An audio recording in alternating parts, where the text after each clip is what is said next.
అందరికీ శనార్థులు. ఇక మరి మీ నర్సయ్య దాదా రానే వచ్చిండు పొద్దుగాల. మరి అందరూ శాయసు కదా అని నిమ్మలపాడి యుద్ధానికి సిద్ధమైనట్టేనా?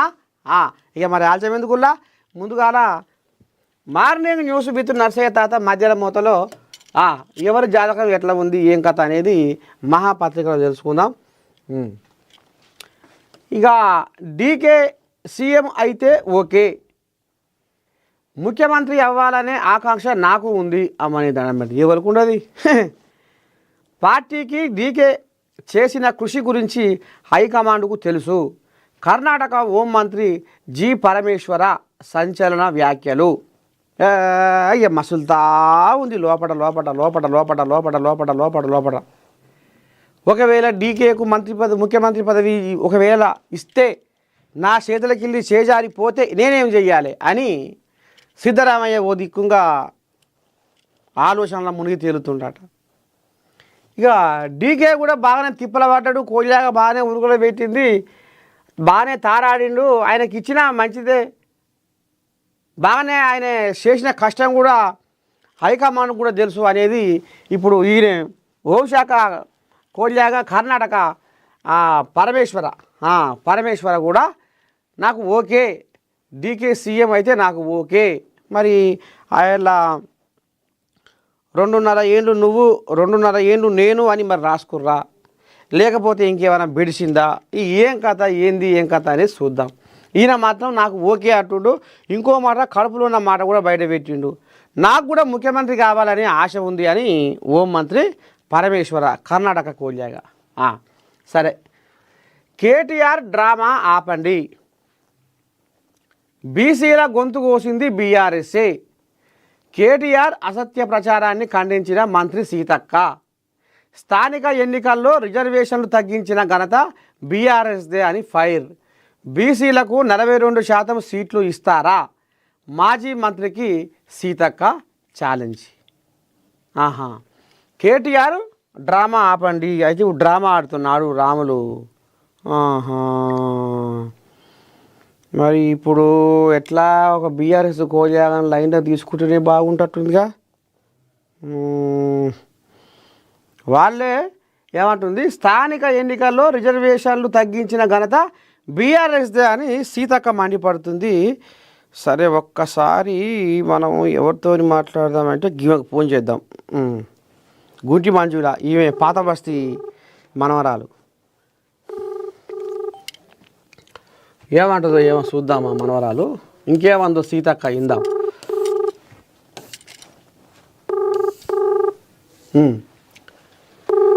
బీసీ రిజర్వేషన్లను కాంగ్రెస్ ప్రభుత్వం 17% తగ్గించిందన్న బీఆర్ఎస్ నేత కేటీఆర్ వ్యాఖ్యలు పూర్తిగా అసత్యమని పంచాయతీరాజ్ శాఖ మంత్రి సీతక్క ఘాటుగా స్పందించారు. గురువారం నాడు ప్రజాభవన్లో ఆమె మాట్లాడుతూ బీసీ రిజర్వేషన్ల అంశంపై బీఆర్ఎస్ నేతలు చేస్తున్న మంజుల ఫోనే లేపలేదు, ఇంకా వండకుండా వచ్చినా ఏంది. సుమిత్ర ఆనంద్ ఫోన్ చేద్దాం, ఏమేమంటారు. బీసీ రిజర్వేషన్ల అంశంపై బీఆర్ఎస్ నేతలు చేస్తున్న అబద్ధాల ప్రచారాన్ని ప్రజలు నమ్మరని స్పష్టం చేశారు. 2014లో నాటి కాంగ్రెస్ ప్రభుత్వం బీసీలకు 34% రిజర్వేషన్లను కల్పించగా 2019లో తల్లి శనార్థి తల్లి మీరు మార్నింగ్ న్యూస్ లైవ్లో ఉన్నారు తల్లి, చెప్పండి. సీతక్క బాగా శరపడుతుంది, ఆమె కడుపులో ఉన్న ఆంబయం అంతా ఎల్లగాకుతుంది. కేటీఆర్ మొత్తం బీసీలకు ఇవాళ కాంగ్రెస్ వాళ్ళు అన్యాయం చేసేదని మా మీద ఏదో అపనిందలు వేస్తుండు, అస్సలు కేటీఆర్ మొత్తం డ్రామా ఆడుతుండు అనేది ఆమె సీతక్క ఆంబాయం వెళ్ళబోసుకుంటుంది తల్లి. మరి గతంలో మీరే ఈ బీసీలకు 34% ఉన్న బీసీల రిజర్వేషన్ గుంజుకొచ్చి 22 కలిపిరట. మరి ఏంది భాగవతం? ఈమె మొత్తం ముంగటేసుకుంది బీసీల కథ. 34% మేం చేద్దామని బీఆర్ఎస్ చేద్దామని జీవో తీసుకొస్తే వీళ్ళ కాంగ్రెస్ సర్పంచులతోని, ఆ సర్పంచుల సంఘం అధ్యక్షులతోని, ఆ స్వప్నారెడ్డితోని కేసు వేయించింది కాంగ్రెస్. ఆ కేసు హైకోర్టులో కొట్టేస్తే సుప్రీంకోర్టుకు పోయి కొట్లాడింది బీఆర్ఎస్. అయినా కోర్టులో 50% స్లాబే ఉన్న కారణంగా 50% మించకూడదన్న కారణంగా ఎన్నికలు ఆలస్యం అయితాయి, కొత్త రాష్ట్రము అభివృద్ధి చేసుకోవాలి, పల్లెలు ప్రగతి పథంలో ఉంచాలి, పల్లె వెలుగు లాంటి కార్యక్రమాలు పెట్టుకొని అనేక పల్లెలకు అనేక కార్యక్రమాలు చేయాల్సి ఉన్నది అని చెప్పేసి పల్లెలే దేశానికి వెన్నెము కానీ కేసీఆర్ గారు ఎన్నికలు నిర్వహించి పల్లెల్లో చెయ్యని పని లేదు. బొంద పెడదామంటే జాగ లేకపోతుండే, శ్మశాన వాటికలు కట్టి, డంప్ యార్డ్లు కట్టి, పచ్చదనాన్ని పెంచడానికి మరి పార్కులను, పల్లె ప్రకృతి వనాలను నిర్మించి, ఇంటింటికి తాగునీటిని మిషన్ భగీరథతో ఇచ్చి, సిమెంట్ రోడ్లు, మురుగు కాలువలు ఒక్కటి కాదు, గ్రామ పంచాయతీలు నూతనంగా అనేక గ్రామ పంచాయతీలు, ప్రతి తండాను గ్రామ పంచాయతీ చేసేసి, ప్రతి గ్రామ పంచాయతీలు చేసేసి వాటికి భవనాలు నిర్మించి ఎంత పల్లెను ఒక దేశానికి ఒక రోల్ మోడల్ గా అనేక అవార్డులు అందుకున్నది. కేంద్రం నుంచి అనేక అవార్డులు రావడం జరిగింది. ఇక బీసీల విషయానికి వస్తే అన్యాయం చేసేది కాంగ్రెస్. బీసీలను స్వతంత్ర భారతదేశంలో అత్యధిక కాలం పాలించినటువంటి కాంగ్రెస్ చేసిన దోకా బీసీలకు ఇంకే పార్టీ చేయలేదు. రెండు జాతీయ పార్టీలు ఇప్పుడు అటు బీజేపీ ఇటు కాంగ్రెస్ ఇద్దరు కూడా బీసీలకు అన్యాయం చేస్తూనే ఉన్నారు. ముస్లిం మైనార్టీలను కలిపిండ్రు ఆ 42% అని చెప్పేసి బీజేపీ ఏ లెక్కలు లేకుండా కాకి లెక్కలతోని కామారెడ్డి 42% అని ప్రకటిస్తారు. మేము జనగణన చేస్తాము, కులగణన చేస్తాము, చేసినాక ఎంత శాతం అయితే అంత శాతం. ఆయన పెద్ద అయినాడు ఢిల్లీలో చెప్తాడు కదా, వీళ్ళ పెద్ద మనిషి అలా 3 రాష్ట్రాల శాత కాదు కానీ దేశానికి చెప్తాడు ఆయన. ఎవరు నమ్ముతారు దేశంలో? ఎక్కడ రాహుల్ గాంధీ గారు ఏమన్నాడు, ఎవరెంత ఉంటే అంత సంఖ్య, ఉత్నా ఆబాది జిత్నా ఇది అని చెప్పేసి ఏమేమో కథలు చెప్తాడు ఆయన. ఇక్కడికి రాష్ట్రాలలో భిన్నంగా ఉంటది. ఈ లెక్క పత్రం లేకుండా 42 అని చెప్పి కులగణన చేసినామని 1,60,000 కోట్ల ప్రజాధనం వృధా చేసిరి. 160 కోట్లు 160 కోట్ల ప్రజాధనాన్ని దుర్వినియోగం చేసిరి. ఆ కులగణనను పబ్లిక్ డొమైన్ లో పెట్టకపోయిరి. లేదు ఇట్లా ఉండకూడదు, ట్రిపుల్ టెస్ట్ లో పోవాలి, డెడికేటెడ్ కమిషన్ ఉండాలి అని చెప్తే మళ్ళా దానికి మేమంతా పోరాటం చేస్తే డెడికేటెడ్ కమిషన్ వేసి దాని రిపోర్ట్ బయట పెట్టకపోయి సింగిల్ ఒక్కడు ఏకలింగం నాయనని పెట్టిండ్రు.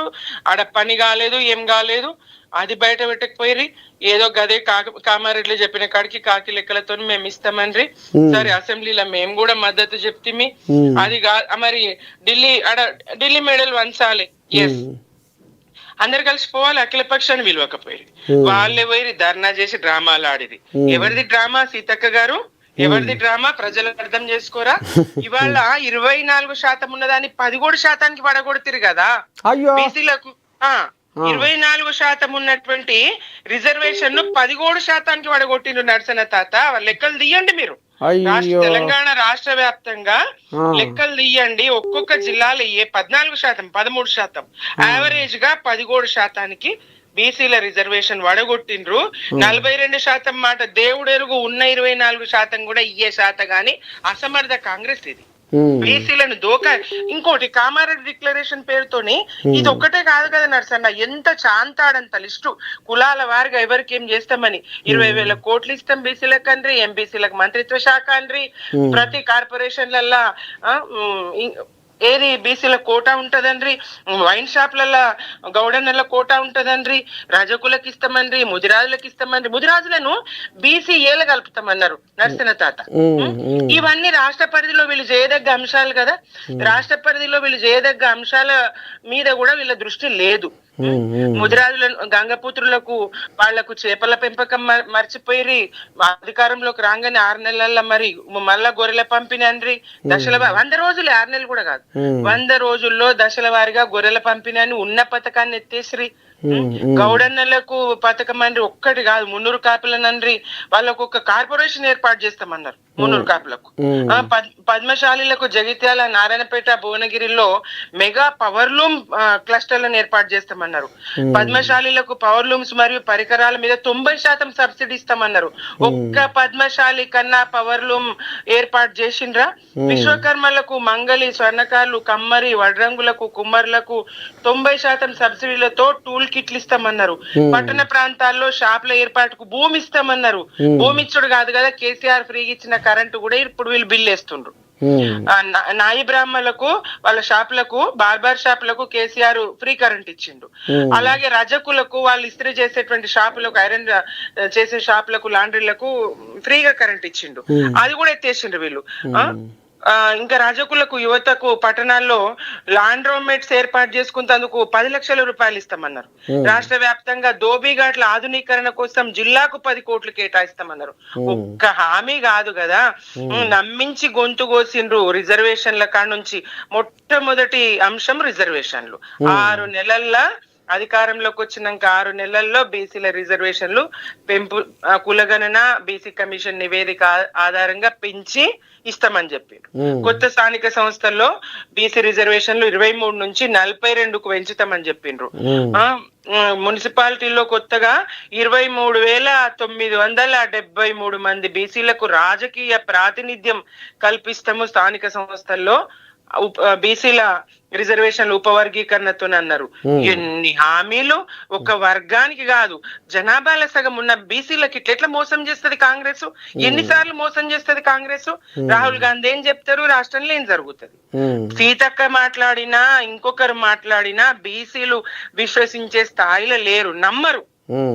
నమ్మించి గొంతు కోసిన, తడిగుడ్డతోని గొంతు కోసినటువంటి కాంగ్రెస్ ను బీసీలు నమ్మరుగాక నమ్మరు.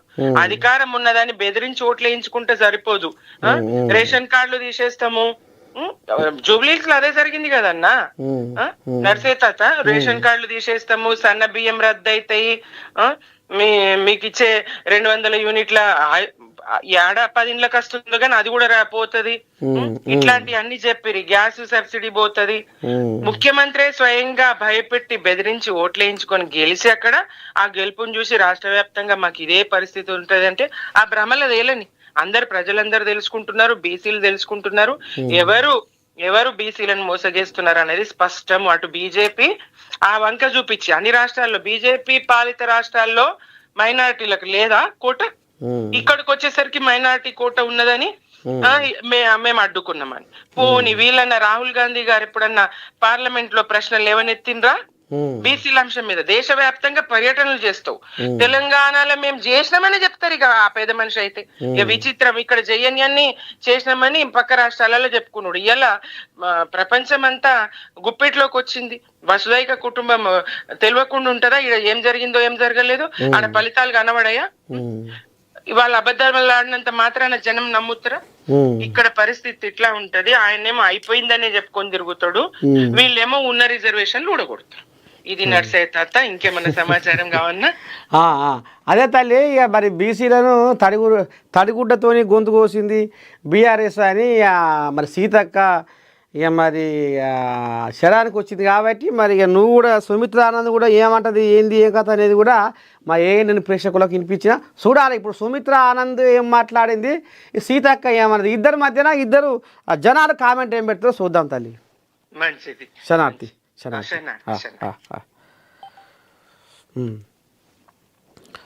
ఇది కథ.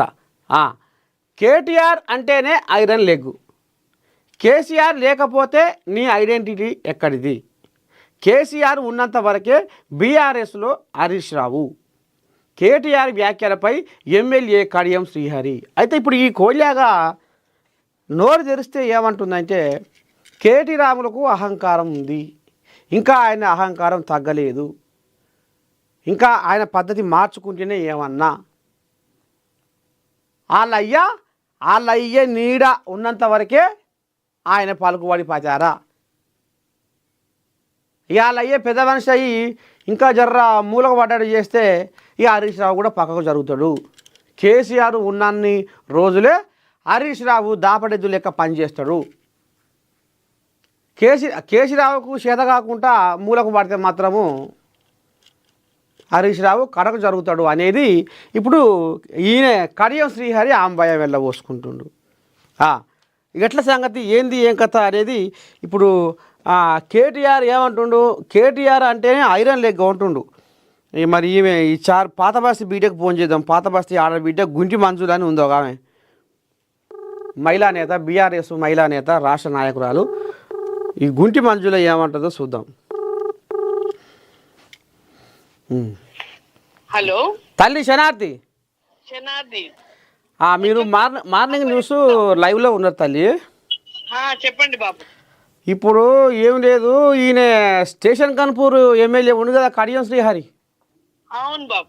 ఆయన ఏమంటుండంటే కేటీఆర్ ఐరన్ లెగ్, అసలు కేసీఆర్ లేకపోతే కేటీఆర్కు ఉనికి ఎక్కడిది, ఐడెంటిటీ ఎక్కడిది, ఇవాళ ఆయన ఉన్నన్ని రోజులే హరీష్ రావు పార్టీలో ఉంటాడు, ఆయన కూడా కడకు జరిగే కోపం ఉంది, కేటీఆర్కు అహంకారం తగ్గలేదు అనేది ఈయన అనుకొస్తుంది తల్లి. కేటీఆర్ అంటేనే ఐరన్ లెగ్ అంటుండు ఆయన కడియం శ్రీహరి. ఏం చెప్తావు ఆయనకు?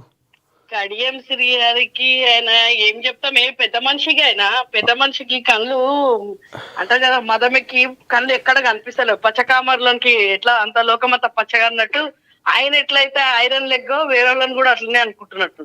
అట్టనా? అంతే కదా. ఇగో ఆయన కేసీఆర్ బిడ్డ, ఉద్యమకారుని బిడ్డ, ఆయనకు కూడా ఇగో ఆయన తండ్రి చేసిన దాంట్లో ఆయన కూడా చేస్తున్నాడు. దానికన్నా సాధ్యం కాకున్నా గానీ ఎంతమంది అంటారు కదా ఇట్లాంటి దుర్యోధనులు, ధృతరాష్ట్రులు వీళ్ళందరూ వచ్చినా గానీ ఆయన అందరి మీద అది చేస్తున్నాడు. కాబట్టి వయసులో చిన్నగున్నాడు అని చెప్పేసి ఆయన మీద మాటలు మాట్లాడుతాడు. ఇప్పుడు కడియం శ్రీహరి ఏమన్నంటే ఇంట్లో గెలిచి అలవాడాడు ఎలుకోలే తప్పించుకుంటూ పిల్లోరే గోడ మీ పిల్లోరే ఇట చేసిన వాడ చేసిన అని మాట్లాడుతుండ్రు. మరి గతంలో గెలిచిన ఎమ్మెల్యేలను మీ అయ్య గుంజుకొని వాళ్ళకు మంత్రి పదవులు ఇవ్వలేదా అని ఇప్పుడు ఈయన రాగాలు తీస్తుండు కడియం శ్రీహరి. గతంలో పెద్ద మనిషికి అన్ని తెలవాలి. గతము ఎట్లా వదిలిపెట్టిపోయిండ్రు, గతం ఎట్లా వదిలిపెట్టిపోతే మా దగ్గరకు వచ్చిండ్రు. అలా అయ్యే గుంజాల్సినది కాదు. తెలంగాణ తెచ్చినందుకు ఆయన దగ్గరికి ఆయన ఇష్టంతో వాళ్ళు వచ్చిండ్రు. గుంజుకోవాల్సిన కర్మ కేసీఆర్ కి ఏం పట్టలేదు అప్పుడు. ఎందుకంటే అప్పుడు తెలంగాణ చావు నోట్ల తలబెట్టి తెలంగాణ రాదు ఒక పిచ్చోడు అన్నట్టు కేసీఆర్ ని చూసింది. ఆ రోజు ఒక జెండా పట్టుకొని పిచ్చోన్లాగా కొన్ని వేల మంది ఆయన వెంబడి వచ్చి కొన్ని వందల మంది చనిపోయిన తర్వాత ఇదంతా చూసే ఉన్న గత ప్రభుత్వంలో ఎవడైతే తెలుగుదేశం, కాంగ్రెస్ వీళ్ళందరూ ఉన్నోళ్ళు మా దాంట్లోకి వచ్చిండ్రు. ఎందుకంటే ఉద్యమకారులు గారు వాళ్ళందరూ ఉద్యమకారులు కాకుండా గానీ మా బాపు కేసీఆర్ కడుపులో పెట్టుకొని అందరినీ కొత్త పాతం తీసుకొని పోతే తెలంగాణ రాష్ట్రం ముందుకు వస్తుందని చెప్పి తీసుకున్నాడు. అంతేగాని ఆయనకు పెద్ద మనిషికి ఏం చెప్తాము, ఇప్పుడు ఎక్కడ పచ్చగుంటే అక్కడ పోయి కూర్చున్నాడు. మోసం చేసి బాపు కేసీఆర్ ఎంత ఇజ్జత్ ఇచ్చిండు ఆయనకి. ఇప్పుడు ఎక్కడున్నాడు ఆయన కడియం శ్రీహరి? ఎక్కడ తిరుగుతున్నాడు? ఎవరెంబడున్నాడు? ఏం మంత్రి పదవి ఇచ్చిండు ఆయనకేమన్నా? సిగ్గుశరం ఏమన్నా ఉండాలి ఆయనకు? అప్పుడు బీఆర్ఎస్ ఉన్నట్టుండే ఆయన పరిస్థితి. బీఆర్ఎస్ లో కేసీఆర్ పక్కకే కూర్చుంటుండే కదా. బీఆర్ఎస్ లో ఆయన హోదా ఎట్లున్నది, ఇప్పుడు ఎట్లున్నది? అంతే, అప్పుడే బాగుందా? సొంత ఇంట్లో ఉన్నప్పుడు తన ఇంట్లో అప్పుడు ఉన్నప్పుడు ఎట్లుండే ఆయన వచ్చి కేసీఆర్ బాపు ప్రతి ఒక్కరిని తన పక్కకు కూర్చోబెట్టుకొని చేస్తుండే. కడియం శ్రీహరి అయినా గానీ ఇంకా ఆయన పేరు ఇంకొక ఆయన ఉన్నాడు కదా పెద్ద మనిషి, ఆయన పోయిండు. కేశవరావు వీళ్ళందరూ ఎక్కడ పోయిండ్రు? ఇప్పుడు ఎక్కడ కనిపిస్తారు? రేవంత్ రెడ్డి ఎమ్మడి కేశవరావు ఎక్కడున్నాడు? పెద్ద మనిషి ఒక పెద్ద పదవి ఇచ్చిండ్రు. పదవులు ఇచ్చి ఆయన పక్కల కూర్చోబెట్టుకొని ఆయన కొంచెం ఆయన పక్కకు కూర్చోబెట్టుకొని తినిపించుకుంటుండే. ఇలా ఎక్కడ కనిపిస్తున్నారు వీళ్ళందరూ? ఇలా ముఖాలు లేకుండా బాగా తిని బలిసి ఇప్పుడు అక్కడ పోయి కేటీఆర్ ఇట్లా, హరీష్ రావు ఇట్లా, వీళ్ళు ఇట్లా. అప్పుడు ఉన్నప్పుడు విమర్శించి బయటికి పోవాలి. విమర్శలు అప్పుడు పక్కకు పోయి రేవంత్ రెడ్డి పక్కకు కూర్చొని ఇవన్నీ మాటలు మాట్లాడడం కాదు. ఆయన పెద్ద మనిషి అని చెప్పేసి నేనేం అంటలేను. ఆయన విజ్ఞతకై వదిలిపెడుతున్నా. ఈ రోజు కేటీఆర్ అన్నను చూసి ఎక్కడ తెలివ కేటీఆర్ అన్న ఎట్లా ఉండే తెలంగాణను హైదరాబాద్ ఎట్లా చేసిండు, ఎట్లుండే హైదరాబాద్ అప్పుడు ఒకప్పుడు, ఇప్పుడు 2 ఏళ్ల నుంచి హైదరాబాద్ ఎట్లున్నది? కేటీఆర్ మంచోడు అయితే వాళ్ళ చెల్లె బీఆర్ఎస్ లో ఎందుకు ఉండకపోవు? కేటీఆర్ ఐరన్ లెగ్ కాబట్టి ఆయన చేతి కింద నెగలలేకనే కనీసం సొంత చెల్లెని కూడా నెగలనీయలేదు. అందుకనే చెల్లె బయటకు వచ్చింది అంటుండు. నా మాట నువ్వు ఒక్కింట్లో అన్నదమ్ములకు పడతలేదు.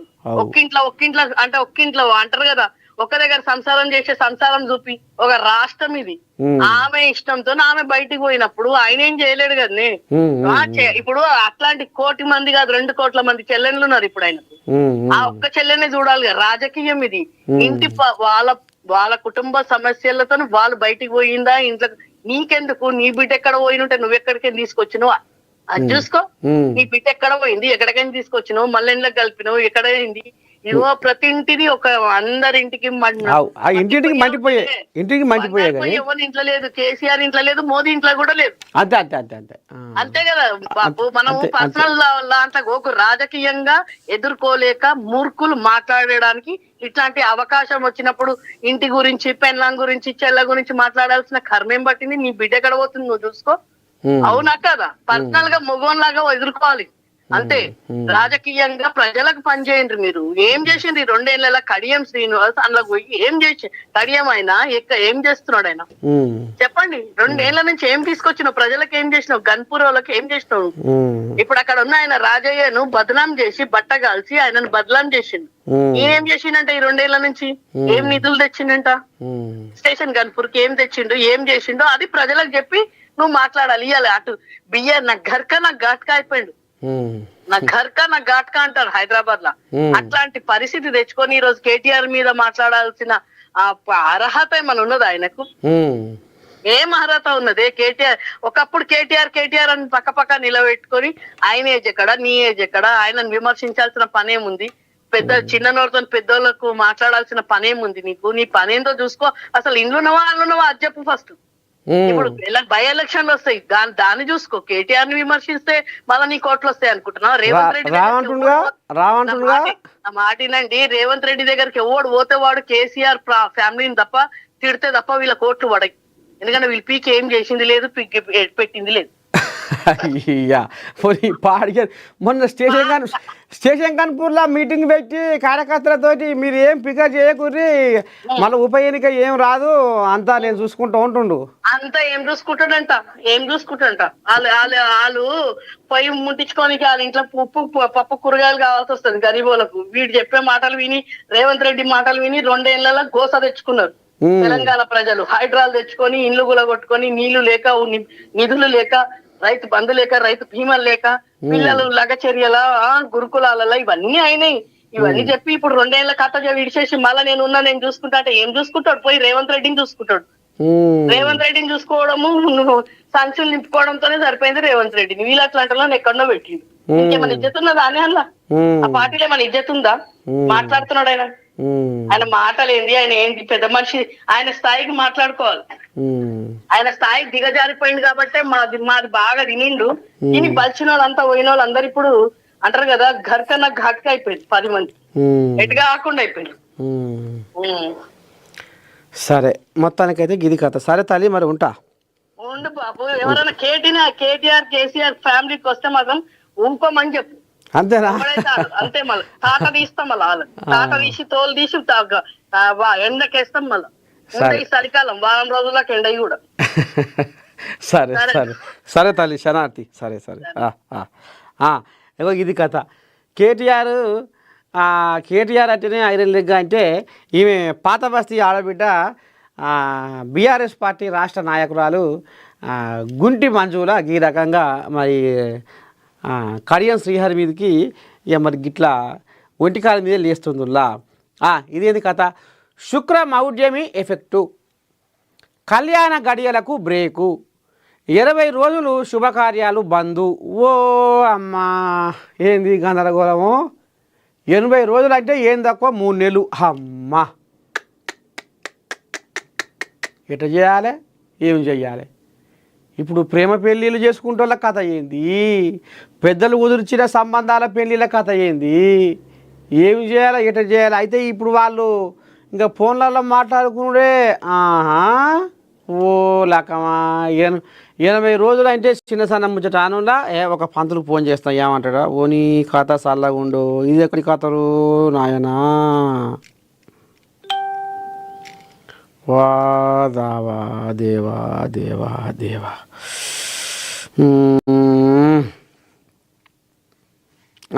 ఈ పంతులు ఫోన్ చేద్దాం ఏమంటాడో. భారతీయ సంస్కృతిలో వివాహం అనేది కేవలం 2 మనసుల కలయిక మాత్రమే కాదు, 2 కుటుంబాల అనుబంధం. బలమైన ముహూర్తంలో ఒక్కటైన జంట 100 ఏళ్ల పాటు సుఖ సంతోషాలతో వర్ధిల్లుతుందని మన అనాది నమ్మకం. అందుకే పెళ్లి చూపుల నుంచి పీటల మీద కూర్చునే వరకు ప్రతి ఘట్టాన్ని పండితులు నిర్ణయించిన శుభ గడియల్లోనే జరిపించుకుంటాం. హలో, చెప్పండి. ఈ యాదగిరి పంతులా మాట్లాడేది? మీడియా నరసింహ చెప్పే. నేనే నర్సయ్య తాతని. చెప్పాను. మీరు ఇప్పుడు లైవ్లో ఉన్నారు టీవీ ఛానల్లో. ఏం లేదు, శుక్ర మౌఢ్యమి ఎఫెక్ట్ అని ఏదో వచ్చింది, కళ్యాణ గడియలకు బ్రేక్ అని పడ్డది, 80 రోజులు శుభకార్యాలు బంద్ అంటారు. ఏంది కథ? అది ఇప్పుడు 3 ఆలు కదనే. ఓని 3 ఆలు చల్లకుండా 3 ఆలు 3 నెలలా? 2 నెలల 15 రోజులు ఉన్నది. అమ్మా, ఇంత మరి ఎట్లా? ఇక ఇప్పుడు పెళ్ళిళ్ళు చేసుకుంటోళ్ళు, పూల పండ్లు పెట్టుకున్నోళ్ళు కూడా ఇక ఈ పిల్లగాడు ఫోన్లలో మాట్లాడుకుంటేనా? ఇక గంతేనా? గంతే ఉంటుంది. రామ ఈ 3 ఆలా? 23 వరకే ఉండే కానీ లాస్ట్ కూడా నిన్న కూడా ఒక పెళ్లిలు నిన్న కూడా 2 అయినాయి పెళ్లిలు. 27 నాడు కూడా నిన్న సప్తమి కాబట్టి నిన్నటి కాడికి కూడా లాస్ట్ అయిపోయినాయి. మనకు మాఘం అంటే పాల్గొన మాసం మళ్ళా 2 నెలలకు బ్రేకు. అట్లా 3 ఆలు ఏమన్నా మాట్లాడుకోవాల్సిందే తప్పించి వాళ్ళిద్దరు మాట్లాడుకుని ఫోన్లన్నా అంతే. ఏదైనా విహారయాత్రకు పోవచ్చు అంతే ఉంటుంది కానీ ఏముండదు. అటు పోవచ్చునా? తిరగవచ్చు కానీ ఏం చేయొద్దు మరి. పోయి కథ చల్లకుండా అంతే. ఇక ఏదో ఇక అట్ట పోయి జర తీర్థయాత్రలో పుణ్యక్షేత్రాలు సేవించి రావచ్చు అంతే. రామ అదే అందుకనే మరి ఎన్నాళ్ళు ఇది ఏం గడియ, ఎందుకు వచ్చే ఈ గడియ అనుకున్నది. 3 ఆలా?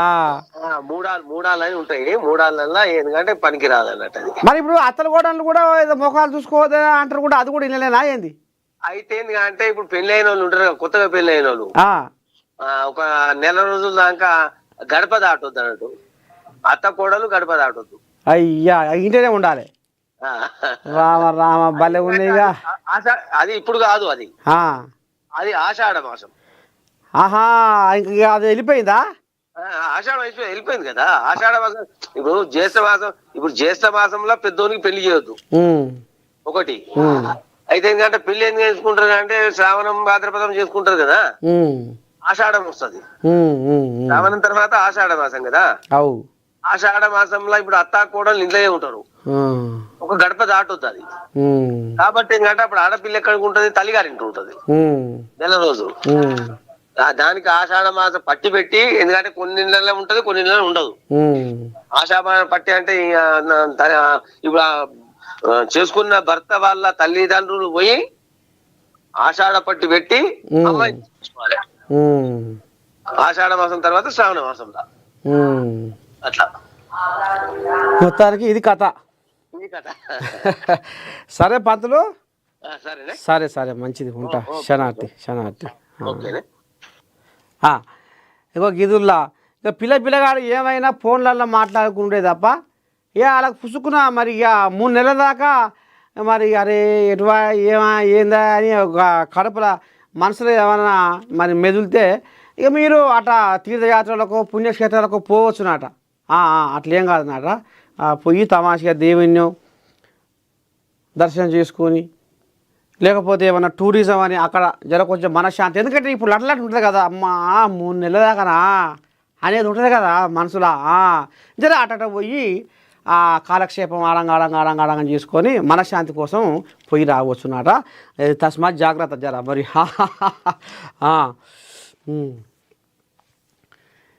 ఇదేంది? హైదరాబాదు తగ్గేదేలే, భారత్లోనే అతిపెద్ద ప్రైవేట్ రాకెట్ ఫ్యాక్టరీ ప్రారంభం. అమెరికాకు స్పేస్ ఎక్స్, ఇండియాకు Skyroot. Space tech hub of ఇండియాగా హైదరాబాద్ స్వయంగా ప్రారంభించిన ప్రధాని మోదీ. తెలంగాణ ప్రభుత్వ ప్రోత్సాహకాలతో నూతన ఆవిష్కరణలు. స్కై రూట్ విజయం భారత యువశక్తికి స్ఫూర్తి. ఇక దేశంలో మన భారతదేశము చూడాస కాని తల్లి, సుక్కల్లో జాబిల్లి, నవ్వుల్లో నాగా వెళ్ళి, నా పల్లె పాల వెళ్ళి, ఇట్లా అందశ్రీ ఒక పాట రాసిండే. అయితే ఇప్పుడు చూడ సక్కదనము, రామ సక్కదనము, హైదరాబాదు రూపురేఖలు ముద్దుకుంటాయి. హైదరాబాద్లో చూడవలసిన ప్రదేశాలు ఎంతో ఆహ్లాదకరంగా మనసును తబ్బిబ్బజేస్తాయి, వమ్ము అన్నట్టుగా చేస్తాయి. అక్కడ పోతే రామసక్కని మనశ్శాంతి దొరుకుతుంది అనేది అంటుంటారు కదా. ఇప్పుడు అందులో దేశంలో 4వ స్థానంలో ఉన్నదాట మన హైదరాబాద్. ఇక ప్రపంచ దేశాలలో పెద్ద పెద్ద నగరాలను తీసుకుంటే అందులో మన హైదరాబాదు 80వ స్థానంలో ఉందట. మొత్తానికైతే ఇక ఇప్పుడు ఇంట్లో ఇంకొక ముచ్చట ఏమొచ్చి పడ్డదయ్యా అంటే స్పేస్ టెక్ హబ్ ఆఫ్ ఇండియాగా హైదరాబాద్ స్వయంగా ప్రారంభించిన ప్రధాని మోదీ తెలంగాణ ప్రభుత్వ ప్రోత్సాహకాలతో నూతన ఆవిష్కరణలు స్కై రూట్ విజయం భారత యువశక్తికి స్ఫూర్తి. భారత అంతరిక్ష చరిత్రలో మరో గొప్ప అధ్యాయం రాసుకుంది. హైదరాబాద్లోని స్కై రూట్ ఏరోస్పేస్ కొత్త ఇన్ఫినిటీ క్యాంపస్ గురువారం ప్రారంభమైంది. దేశంలోని అతిపెద్ద ప్రైవేట్ రాకెట్ ఉత్పత్తి కేంద్రంగా నిలిచిన ఈ ఫ్యాక్టరీ భారత అంతరిక్ష రంగాన్ని ప్రపంచం ముందు కొత్త స్థాయికి తీసుకెళ్లనుంది. ప్రపంచంలో స్పేస్ ఎక్స్ ఎలా అమెరికాను అంతరిక్ష రంగంలో ముందుకు నడిపించినదో భారతదేశానికి ఆ పాత్ర స్కై రూట్ భుజాన పెట్టుకున్నదనే అభిప్రాయాలు వ్యక్తమవుతున్నాయి. ఈ ఫ్యాక్టరీని భారత ప్రధానమంత్రి నరేంద్ర మోదీ చేతుల మీదుగా ప్రారంభించడం ప్రత్యేక ఆకర్షణగా నిలిచింది. ఇగో ఇది కథ. రంగనాథ్పై హైకోర్టు ఆగ్రహం. ఉని పాడైపోను ఎందుకో వ్యక్తిగతంగా కోర్టుకు హాజరు కావాల్సిందే. హైడ్రా కమిషనర్ ఏవి రంగనాథ్పై తెలంగాణ హైకోర్టు ఆగ్రహం వ్యక్తం చేసింది.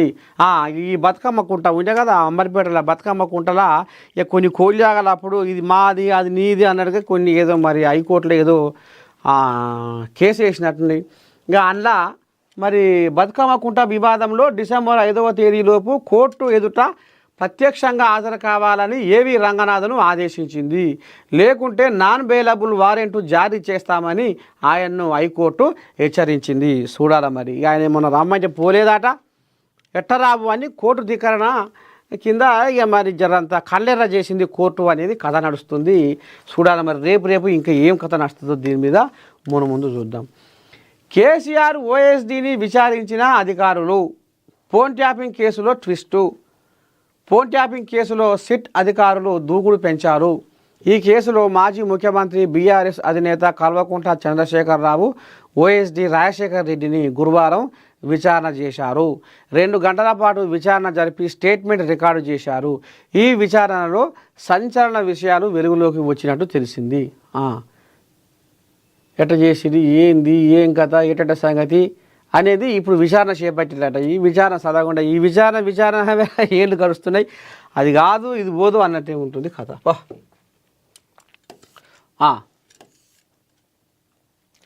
పల్లెపోరులో ఎర్రకోటల గర్జన.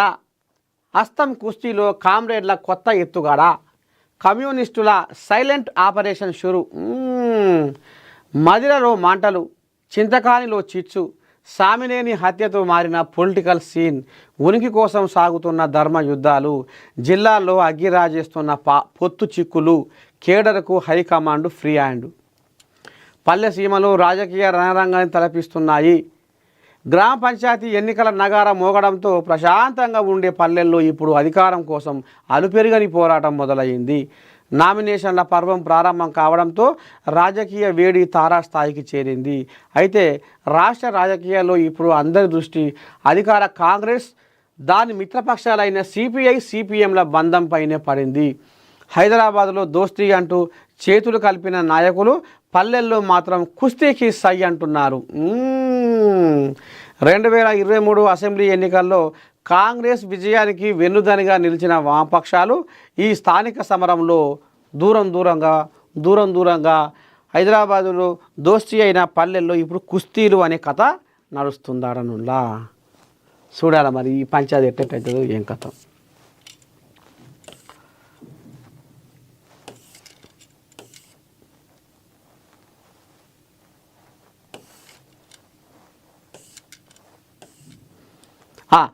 గత అసెంబ్లీ ఎన్నికల సమయంలో బీఆర్ఎస్ను గద్దె దించడమే లక్ష్యంగా కాంగ్రెస్, సిపిఐ, సిపిఎంలు ఒకే తాటిపైకి వచ్చాయి. ఆ మైత్రి ఫలించి కాంగ్రెస్ అధికారంలోకి వచ్చింది. సిపిఐకి ఎమ్మెల్యే పదవి కూడా దక్కింది. అంతా సవ్యంగా సాగుతుందనుకున్న సమయంలో పంచాయతీ ఎన్నికలు చిచ్చురేపాయి. సర్పంచ్ ఎన్నికల్లో పార్టీల గుర్తులు ఉండకపోయినప్పటికీ గ్రామాల్లో రాజకీయ ఆధిపత్యం నిరూపించుకోవడానికి ఇవి అత్యంత కీలకం. ఈ నేపథ్యంలో తమకు తిరుగులేని బలంగా ఉన్న గ్రామాల్లో కాంగ్రెస్ కోసం తప్పుకునే ప్రసక్తే లేదని ఉభయ కమ్యూనిస్టు పార్టీలు తేల్చి చెప్పాయి. ఇది కేవలం సీట్ల సర్దుబాటు సమస్య కాదు, పార్టీ ఉనికికి సంబంధించిన జీవన్మరణ సమస్యగా వామపక్షాలు భావిస్తున్నాయి. దశాబ్దాలుగా ఎర్రజెండా రెపరెపలాడిన గ్రామాలను మిత్రపక్షం పేరుతో కాంగ్రెస్కు అప్పగిస్తే భవిష్యత్తులో అక్కడ పార్టీ కనుమరుగయ్యే ప్రమాదం ఉందని ఆందోళన చెందుతున్నారు. అందుకే ఫ్రెండ్లీ కాంటెస్ట్ పేరుతో కొన్ని చోట్ల భీకర పోరుకు సిద్ధమవుతున్నారు.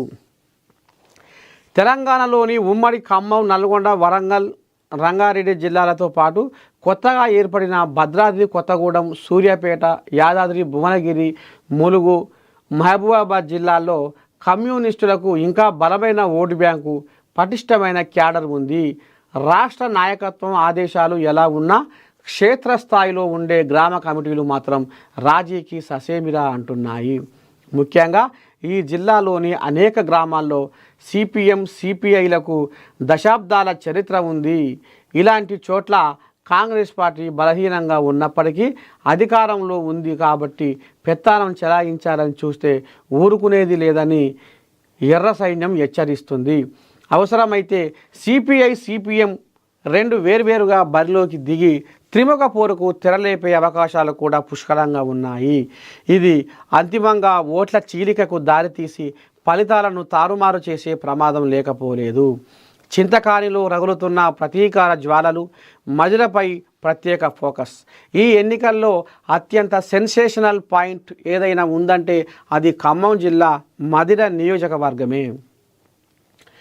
ఇటీవల చింతకాని మండలంలో సిపిఎం సీనియర్ నేత సౌమ్యుడు సామినేని రామారావు దారుణ హత్యకు గురవడం రాష్ట్ర వ్యాప్తంగా కలకలం రేపింది.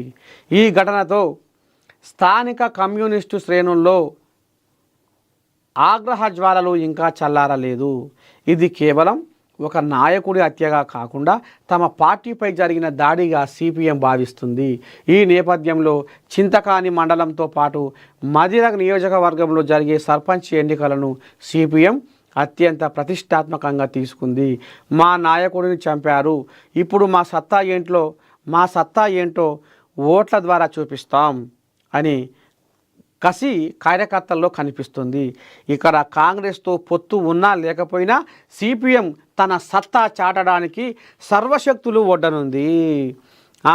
ఈ పరిణామం అధికార పార్టీకి మింగుడు పడని అంశంగా మారింది. లోకల్ డీల్స్, వ్యూహాత్మక ఎత్తుగడలు. రాష్ట్ర స్థాయిలో పొత్తులు ఉన్నప్పటికీ పంచాయతీ ఎన్నికల స్వభావం రీత్యా జిల్లా కమిటీలకు, మండల కమిటీలకు పూర్తి స్వేచ్ఛను ఇస్తూ వామపక్ష అధిష్టానం నిర్ణయం తీసుకుంది. దీని ప్రకారం ఎక్కడైతే పార్టీకి గెలిచే సత్తా ఉందో అక్కడ ఒంటరి పోరు చేస్తారు. ఎక్కడైతే కాస్త బలహీనంగా ఉన్నారో అక్కడ మాత్రం కాంగ్రెస్ అభ్యర్థులకు మద్దతు ఇచ్చి బదులుగా వార్డు మెంబర్ల సీట్లు లేదా ఉప సర్పంచ్ పదవుల కోసం బేరసారాలు వాడుతున్నారు. అలాగే ఉమ్మడి శత్రువులైన ఇతర పార్టీలు గెలిచే అవకాశం ఉన్న చోట ఓట్లు చీలకుండా కాంగ్రెస్తో సర్దుబాటు చేసుకోవాలని నిర్ణయించారు. స్థానిక పరిస్థితులు, గ్రామాభివృద్ధి, సామాజిక సమీకరణాలను బట్టి ఈ నిర్ణయాలు ఎక్కడికక్కడ మారుతూ ఉంటాయి. అంటే ఒక గ్రామంలో మిత్రులుగా ఉన్నవారు పక్క గ్రామంలోనే బద్ధ శత్రువులుగా తలపడే విచిత్రమైన పరిస్థితి ఈ ఎన్నికల్లో కనిపించబోతుంది.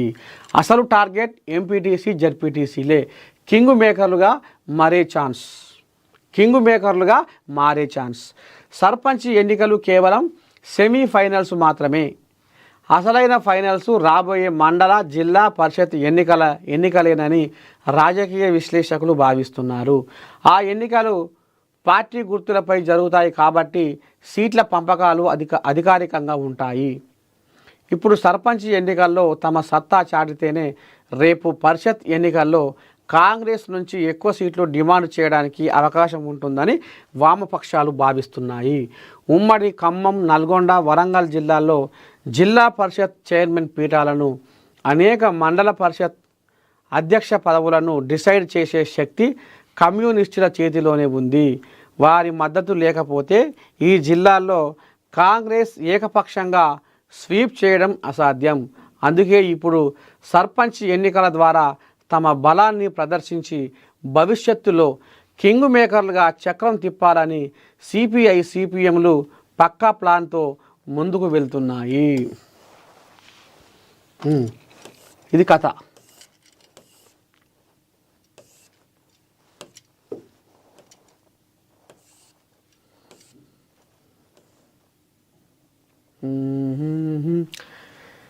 ఎనభై లక్షల తల్లి పెన్షన్ కోసం ఏ కొడుకు చేయని పని. వామ్మో, ఏం చేసినారు ఈయన గతరబూట.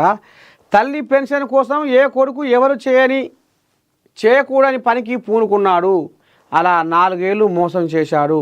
చివరికి పోలీసులకు చిక్కాడు. కొడుకు ఘనకార్యం ఏంటి అంటే, ఉత్తర ఇటలీలోని బోర్గో వర్జిలియో పట్టణానికి చెందిన నర్సు గ్రాజియెల్లా డల్ ఓగ్లియో 85 చచ్చిపోయిందట.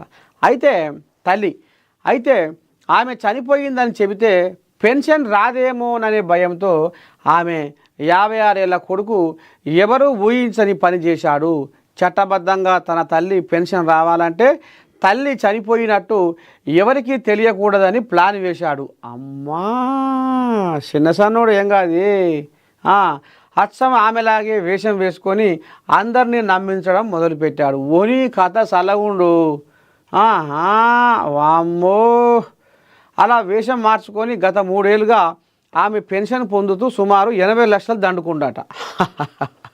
చిన్న సన్న మొగోడేంగా చిత్రాల మారేవాడు. అయితే మోసం ఎంతో కాలం దాగదు కదా, దాగుతుందా? ఈ దొంగతనం, ఇంకోతనం, ఈ మోసం, దగ, అది ఎప్పుడో పాపం పండబడినప్పుడు బయట పడుతుంది.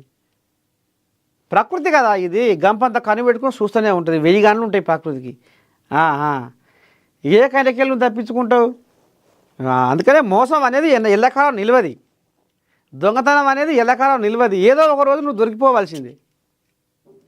మోసం చేస్తే ఏదో ఒక రోజు నువ్వు పట్టుబడవలసింది. ఈయనకు 3 ఏళ్ళు పట్టింది. సరే, ఏళ్ళు పట్టినా, నెలలు పట్టినా, రోజులు పట్టినా ఒక మోసం రోజులే పడుతుంది, ఒక మోసం నెలలు పడుతుంది, ఒక మోసం ఏళ్ళు పట్టవచ్చు. ఇక ఈ కోయిలాగా తల్లి చచ్చిపోతే తల్లిలాగా వేషం వేసుకొని తల్లి పెన్షన్ 3 ఏళ్ళు దొంగిలించుకోండు. 3 ఏళ్ళు ఈయన కలిసి వచ్చింది. అయితే 2022లో తన తల్లి మరణించిన తర్వాత ఆమెలానే బ్లౌజు, స్కర్టు, లిప్స్టిక్, విగ్గు ధరించేవాడు. అయితే నవంబర్ 16న ఐడి కార్డు రెన్యువల్ కోసం రిజిస్ట్రేషన్ కార్యాలయానికి వెళ్ళినప్పుడు అధికారులకు అనుమానం వచ్చిందట. ఈడ దొరికింది కోల్లాగా. ఐడి కార్డు రెన్యువల్ కోసము రిజిస్ట్రీ కార్యాలయానికి వెళ్ళినప్పుడు అధికారులకు అనుమానం వచ్చిందట. వేషధారణలో ఏదో తేడా ఉందని గమనించారు. ఐడిలోని ఫోటోలో ఉన్న మహిళలాగే కనిపించినప్పటికీ మెడపై జుట్టు, భారీ మేకప్ నకిలీది అని అర్థమైంది. ఇక ఇప్పుడు మనమే తెలికల మొగలం అనుకుంటే నడుస్తుందా? నువ్వు వేసుకున్న విగ్గు, జుట్టు, గిట్టు అదంతా ఏదో కొద్దిగంత తేడా వాళ్ళకు వచ్చింది. అదే ఏంది కావచ్చు. ఇక వాళ్ళు ఊరికే ఒప్పలిచ్చి పప్పు కాసినట్టు ఊరికే నిఘా పెట్టి చూసినట్టు, ఏంది తేడా కొడుతుంది, ఇది అసలైన జుట్టు కానట్టుంది, ఇక్కడ గాడ ఏదో అటు ఇటు మెసలాడుతుంది, ఇది పెట్టుకున్నదా ఏం కథ అనేది ఓరసూపుతో బాగానే కనిపెట్టిరు. ఆఖరికి వస్తారకల్లా మెడపై జుట్టు, భారీ మేకప్ నకిలీది అని అర్థమైంది. దీంతో అతని పెన్షన్ స్కామ్ వెలుగులో వచ్చింది. అలాగే కుటుంబం రియల్ ఎస్టేట్ భూమి నుండి వచ్చే ఆదాయాన్ని క్లెయిమ్ చేస్తూనే ఉన్నాడు. మరి తల్లి శవాన్ని ఏం చేసిండు ఈ బయటవాజగాడు? పోలీసులు కూపీ లాగడంతో తన మారువేషాన్ని అంగీకరించాడు. తన తల్లి సహజంగానే చనిపోయిందని, అది దాచిపెట్టడానికి ఆమె శవాన్ని మమ్మీఫై చేసినట్టు ఒప్పుకున్నాడు. దీని ఆధారంగా తనిఖీలు చేపట్టిన అధికారుల ఆమె మృతదేహాన్ని కనుగొన్నారు. నిరుద్యోగి అయిన ఈ ఇటాలియన్ వ్యక్తిపై కేసు నమోదు చేసి దర్యాప్తు చేస్తున్నారు. ఆ మహిళ సహజ కారణాల వల్ల మరణించి ఉండవచ్చు, కానీ శవ పరీక్షలో అసలు విషయం తెలుస్తుందని విచారణ అధికారి ఆపోర్టి చెప్పారు. అయ్యా, ఆ కుటుంబానికి ఎలాంటి ఆర్థిక సమస్యలు లేవు. ఇది చాలా చాలా విచారకరమైన కథ అని తెలిపారు. సరే, అప్పుసప్పుల్లో ఉన్నాడు, వచ్చి అప్పులోళ్ళు వీక్తుర్రు, అప్పులోళ్ళు బతకనిస్తలేరు, ఏం చేయదు ఎట్ట చేయదు అనేది కూడా లేదట. ఇంతో అంతో బాగానే ఉన్నాయట ఆస్తులు. మరి ఎందుకు ఈయనకి బుద్ధి పుట్టిందో ఏం కథ, కానీ మొత్తానికైతే ఇగో ఈయన కథ ఈ రకంగా ఉందిలా. ఇది ఎక్కడ బయట దేశం, మన దేశాన కాదు.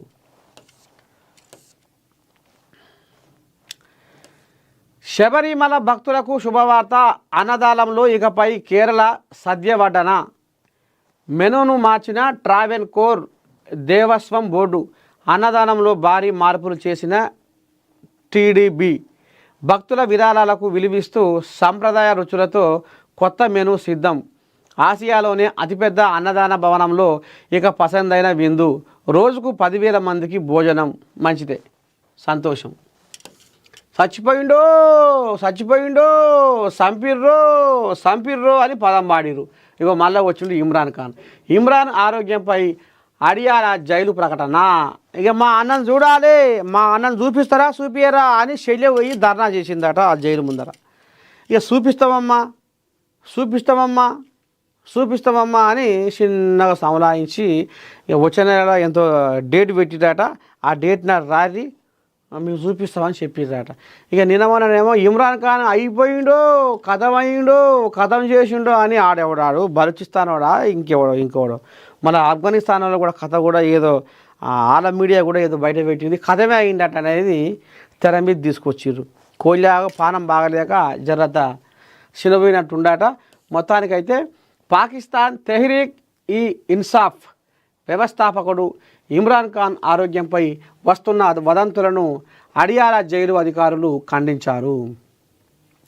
జైలులో ఇమ్రాన్ ఖాన్ ఆరోగ్యంగానే ఉన్నారని తెలిపారు. ఆయనకు అనవసరమైన వైద్య సంరక్షణ పర్యవేక్షణ అందిస్తున్నట్లు పేర్కొన్నారు. ఆగస్టు 2023 నుండి నిర్బంధంలో ఉన్న ఇమ్రాన్ ఖాన్ ఆరోగ్య విషయంలో పలు వదంతులు వ్యాపిస్తున్న నేపథ్యంలో అడియాల జైలు అధికారులు ఈ ప్రకటన చేశారు. తన సోదరుడిని కలిసేందుకు అనుమతి ఇవ్వాలని డిమాండ్ చేస్తూ ఇమ్రాన్ ఖాన్ సోదరి హలీమా ఖాన్ జైలు సమీపంలో ధర్నా నిర్వహించారు.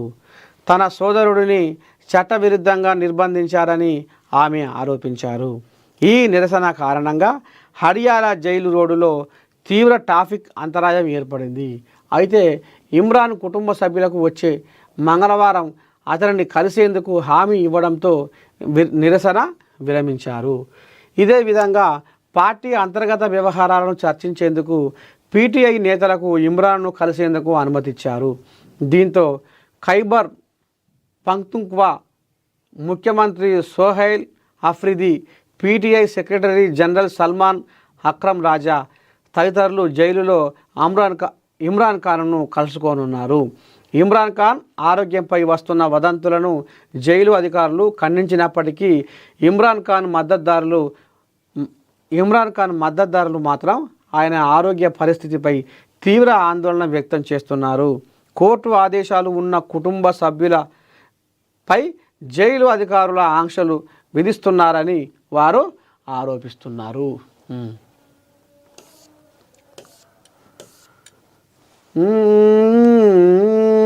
రాజీ లేని జర్నలిజం నేను నైజం.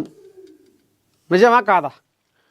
పెద్దమ్మ గుడి కూలగొట్టుడు కాంచి చూస్తే ఇవాళ అడుగడుగున పల్లెల సందున గల్లీలా ప్రతి ఆఫీసుకు ప్రతి ప్రభుత్వ కార్యాలయానికి ఇవాళ నేను లోగో నేను ఛానల్ తిరుగుతూ ఉంది. నీతిని అంటగలిపే జాతిని మంటగలిపే పాపాత్మన పసిగట్టడానికి నేను కంకణం కట్టుకుంది. న్యాయానికి ఉరివేసే ధర్మానికి ఉచ్చుపెట్టే నికృష్టుల అరికట్టడానికి నేను కంకణం కట్టుకుంది. కళ్ళబొల్లి మాటలకు బాణం గురిపెట్టి కాళ్ళ కింద కమ్మిన న్యాయాన్ని రక్షించి ఇలా ఎంతోమంది అభిమానులను వాళ్ళ మనసులను గెలుచుకుంది ఏఎన్ఎన్. ప్రజలకు ప్రభుత్వానికి మధ్య వారధిగా ఉంటూ ప్రజల సమస్యలను ప్రభుత్వానికి చేరవేస్తూ ఎప్పటికప్పుడు ప్రభుత్వ ఆదేశాలను జనాలకు అందిస్తూ మీలో ఒకటిగా ఇగో ఏఎన్ఎన్ మీ మదిలో మెదులుతూ మీ కళ్ళల్లో కదులుతూ ఇగో